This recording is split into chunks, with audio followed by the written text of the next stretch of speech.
ஒரே வருஷத்துல ஒரு ஹீரோவுடைய 2 படம் ரிலீஸ் ஆயிருக்குங்க. 2 படம் பார்த்தீங்கன்னா, ஒரு படத்துக்கு இன்னொரு படத்துக்கு செம்ம டிரான்ஸ்ஃபர்மேஷன் இருக்கும். அந்த வகையில தனுஷ் 2006ல ஃபர்ஸ்ட் ரிலீஸ் ஆன படம் புதுப்பேட்டைங்க. இன்னைக்கு வரைக்கும் கேங்ஸ்டர் அப்படின்னா இந்த படத்தை எடுத்துக்காட்டா சொல்லலாங்க.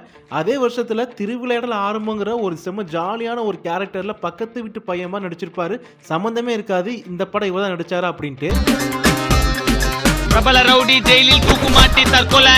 கார்த்தி 2007ல 1000ல் ஒருவன் அப்படிங்கிற ஒரு படம் நடிச்சாருங்க. செம்ம ஒரு கிளாசிக்கலான படங்க. அதே வருஷத்துல செம்ம மாடர்னா பையாங்கிற படத்தை நடிச்சு ஆச்சரியப்பட வச்சாருங்க. இந்த லிஸ்ட்ல விஜய் கொஞ்சம் ஸ்பெஷலுங்க. 2005ல திருப்பாச்சி ஒரு ஆக்ஷன் படம் நடிச்சிட்டு அதே வருஷத்துல லவர் பாயா சச்சின் படம் நடிச்சாருங்க. அதே மாதிரி 2012ல ரொம்ப சாஃப்ட் ஹார்ட்டடா காலேஜ் ஸ்டூடெண்டா நண்பன் படம் நடிச்சிட்டு அவர் வாழ்க்கையை புரட்டி போட்ட துப்பாக்கி படம் நடிச்சிட்டாருங்க. அதே மாதிரி 2023ல வாரிசுங்கிற ரொம்ப சுமாரான படம் நடிச்சிட்டு 2023 எண்டில் லியோங்கிற பயங்கரமான ஒரு ஆக்ஷன் படத்தை நடிச்சிட்டாருங்க.